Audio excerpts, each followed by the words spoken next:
Hey everybody, it's Crazy Alaskan Kotchot here today with a Black Ops 4 Blackout video.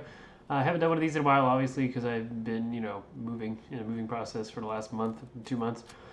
So, and I actually got a win today, so this is kind of nice.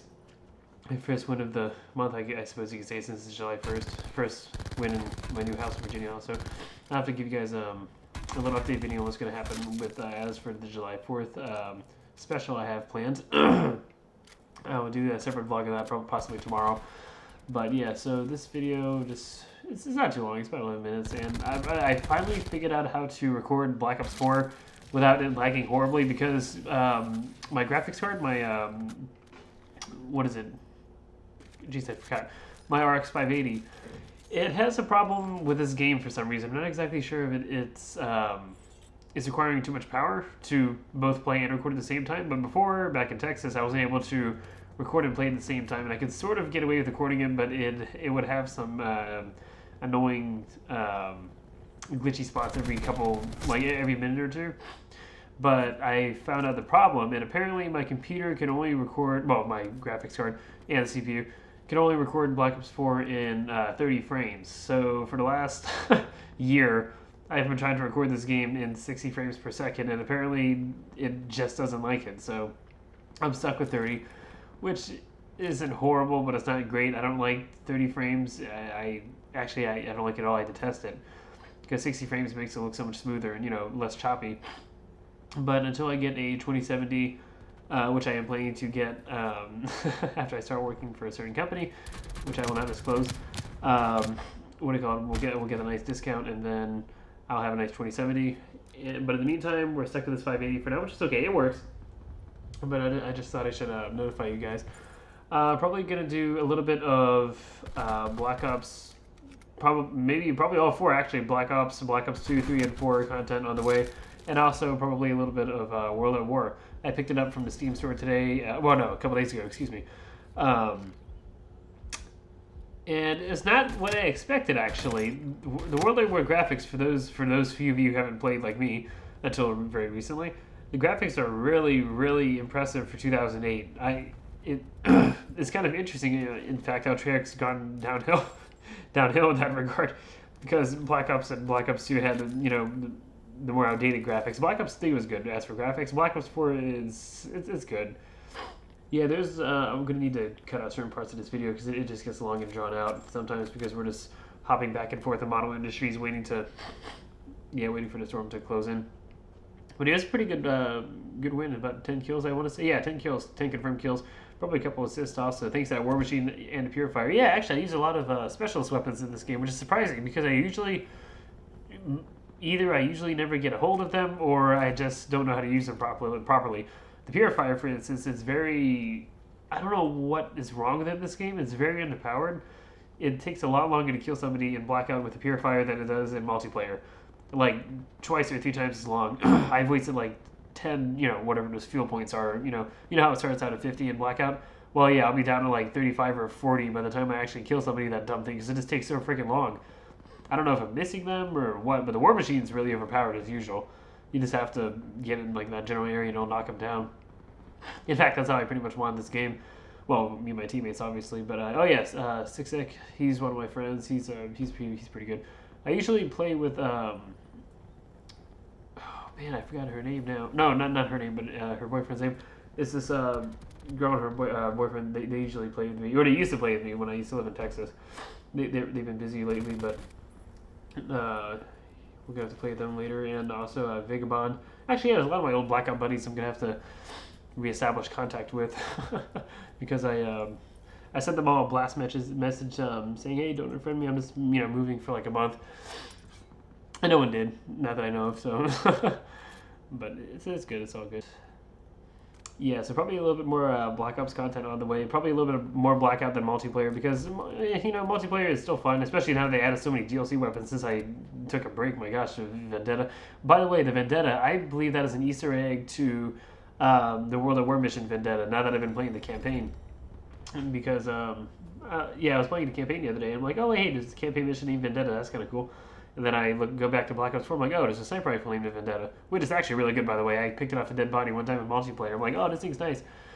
It sort of reminds me of the No, the MK14 is like it's the SDM. Maybe I'm thinking of Modern Warfare 2, the Mark 14 from Modern Warfare 2, because you can spam fire that thing like crazy. But you know, of course, the SDM is so slow. But yeah, I'm probably thinking of the Mark 14 from Modern Warfare 2. That thing is crazy. But anyhow, a word on the Black Ops campaigns. So I'm almost done with the World at War campaigns. I have finished the Black Ops campaign three times. I thoroughly enjoy it. In fact, it's one of my favorite Call of Duty campaigns ever. I can't believe I've missed out on it for so many years. The Black Ops 2 campaign I replayed while I was in my hotel on my little crappy laptop. It's a good campaign. It's solid. It's not my favorite, but it's good. I enjoy it also.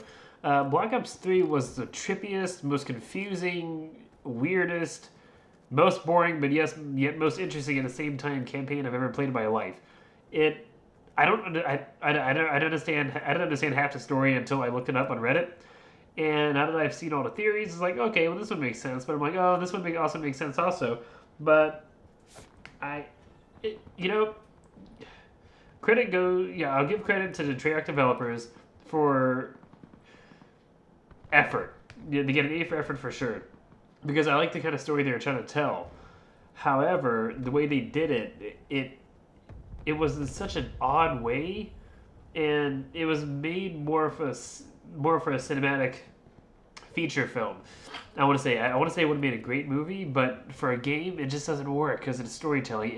It just is too hard to follow. It's not fun to play in. But I would love to watch a movie of that. So it would have been good for a movie, not good for a game. It was just boring to play. You know what I mean? The only reason I kept playing it is because, okay, it's Black Ops, so I'm going to give it a chance, even though I was pretty much done with it from the first mission. It's like, oh, this isn't my thing at all. But I did finish it yesterday, finally. I kept putting it off because it just wasn't very interesting to me at all. But now that I have finally finished it, it has given me a little bit of insight into like I've heard people say, it's not a sequel to Black Ops 2. It just takes place in the same universe and in the aftermath of Black Ops 2. Unfortunately, the bad aftermath, because apparently the bad ending is what actually happened. But anyhow, so yeah, out of all the Black Ops campaigns, Black Ops 4 excluded, of course, including World at War, I think so far my favorite is Black Ops. However, World at War is coming in close in second. It's a lot more interesting and a lot better than I actually thought it would be. Because I'm thinking, okay, what old campaigns were kind of bad. Well, no, the old campaigns as for like the Call of Duty 1, Call of Duty 2, Call of Duty 3, those kind of campaigns, they were, in my opinion, they weren't very interesting to follow along. The stories were kind of boring and dull. The voice acting was kind of mediocre at best. However, that given, Call of Duty 4, Modern Warfare, which had one of the best campaigns of all time, in my opinion, was made in 2007, a year before, World at War, obviously. So I'm thinking, okay, it might actually be decent. So I give it a try. And the soundtrack is amazing. For one thing, I never thought that they could manage to mix heavy metal-ish kind of music into a World War II game in such a way that they did is good. Obviously, the Red Army victory theme is the best song ever. I've ever heard it one of the best songs I've ever heard in a Call of Duty game. But yeah, it has a good story. I wish Call of Duty would, in their next World War II game, or maybe even as a DLC pack for Call of Duty World War II, I wish they would have a British and Russian campaign. Well, okay, no, British and Russian campaign for World War II, and just a British campaign for World at War. Because it'd be a lot more fun, you know what I mean? Because back in the class, that was the one thing I really loved about the old Call of Duty campaigns from 1, 2, and 3, is that they actually had different campaigns. They had American, they had British, and they had Soviet. It was interesting, that's what made it unique. I will give them that did make it interesting. But, okay, we're coming to the last stages of the game here. I'm going to grab a war machine and wreck all these nubsies. Yes, I call them nubsies. Oh my. But, yeah, we had a lot of supply drops come to our area. I think I counted a total of 3, but I only went for 2, as you can see, only for 2, because I don't like taking risks in this game, because I don't like dying, obviously, because I lose all my loot, and most of the time my teammates steal my stuff. So, that is typical Battle Royale experience. But, yeah. And I'm not sure if I actually got the game-winning kill, or my ally did, somewhere above the roof, because the game ended like 2 seconds after I killed the supposedly last guy. And there were 3 of us left, because my buddy Sick, he accidentally killed himself with fall damage, so that's kind of funny. But, War Machine I'm used to, because if I'm playing multiplayer, I'm usually playing Seraph, Zero, or Battery. But, yeah, see what I mean? Here's a couple second delay. That's why I'm a little hesitant. Anyway, that's pretty much all for today, guys. If you want to see more content, make sure you leave a like and subscribe for more great content. Stay frosty.